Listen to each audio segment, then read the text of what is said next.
Ini power supply 12 volt 50 ampere merek Kirei, made in China. Ini kalau beli itu sekitar 200.000 kurang atau lebih sedikit.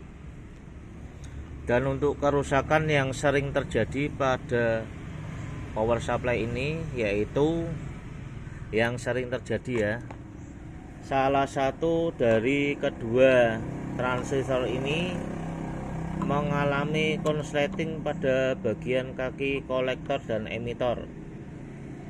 Salah satunya mengalami konsleting alias short ya, untuk istilah dalam elektronika itu short atau konsleting antara kaki kolektor dan emitor. Ini untuk tipe aslinya yaitu D209L.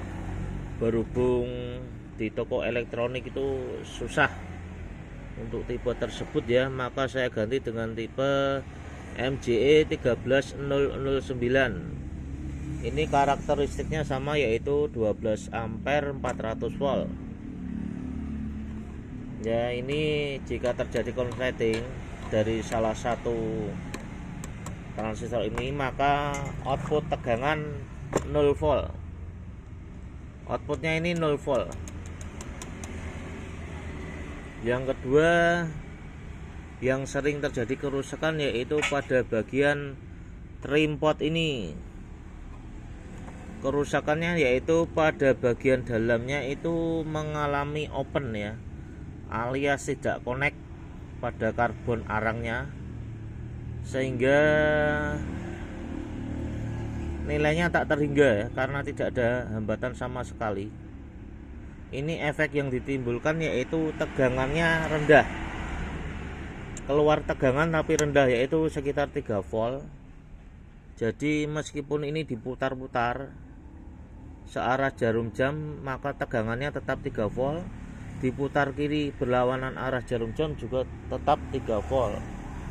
Ini langsung ganti aja, harganya sekitar 5.000. Dan ciri khas lainnya jika ini rusak yaitu tegangannya rendah 3 volt.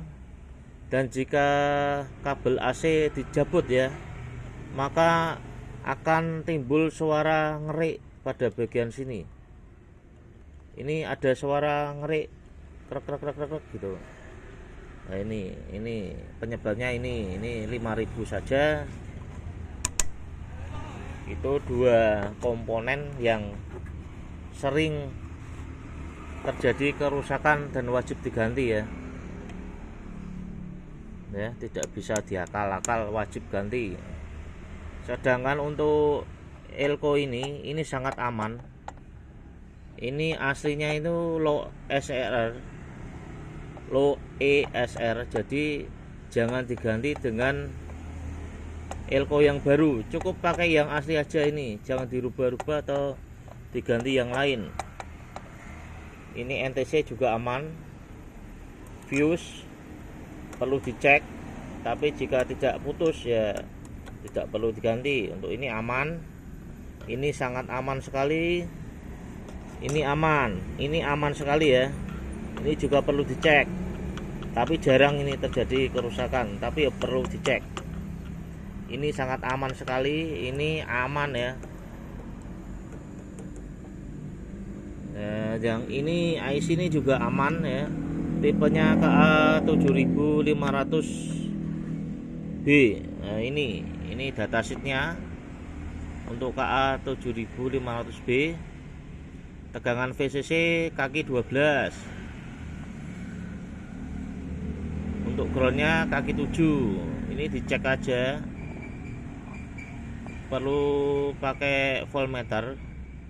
Probe positif ditempelkan ke kaki pin 12, untuk negatif ke kaki pin 7. Jika terukur sekitar 12 volt, maka IC ini aman ya, dan ada tegangan untuk mensuplainya. Sedangkan untuk transistor ini juga aman, jarang terjadi kerusakan, apalagi elko kecil-kecil ini. Wah, ini jarang sekali rusak. Yang perlu dicek yaitu ini, untuk resistor ini 0,47 ohm, ada 2 buah, ini perlu dicek. Bisa jadi terjadi putus ya, karena ini sebagai air fuse, bisa terjadi putus, tapi ya jarang terjadi sih. Tapi ya tidak ada salahnya jika dites ya, diukur. Ini 0,47 ohm, warnanya kuning, ungu, perak, emas. Dan ini juga ada 2 buah, ini juga perlu diukur ya. Ini 5,1 ohm, nilainya 5,1 ohm. Ini juga sebagai air fuse, perlu diukur pakai ohmmeter. Warnanya hijau, coklat, emas ini ya. Jadi ini dua ini 0,47, 0,47 1 watt dan 5,1 ohm setengah watt. 5,1 ohm setengah watt wajib dicek juga, tapi jarang terjadi putus. Ini dioda juga perlu dicek ya. Misalkan jika sudah diganti ininya konsleting tapi sudah diganti baru tetap tidak mau nyala, maka ini dicek. Ini air fuse, ini juga air fuse. Ini 0,47, 0,47, 5,1 ohm, 5,1 ohm juga dioda ini.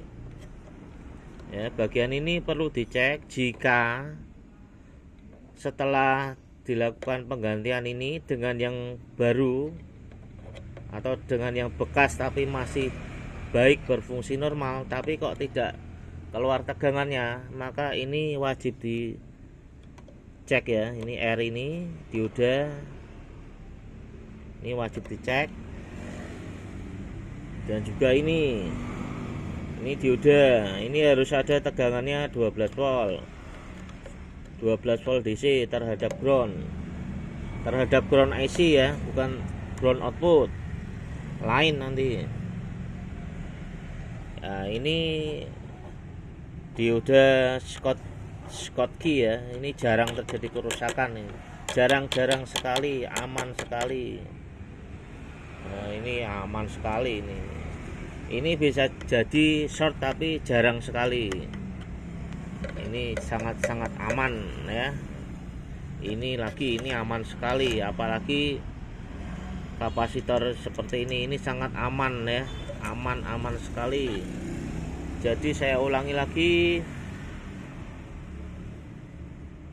kerusakannya yang sering terjadi, salah satu dari kedua transistor ini mengalami konsleting pada kaki kolektor emitor, dan juga ini trimpotnya mengalami open atau tidak connect pada bagian dalamnya ya. Jadi tidak ada resistansinya. Nah, ini 2 aja, ini sudah yang sering ditemukan ya. Udah itu aja.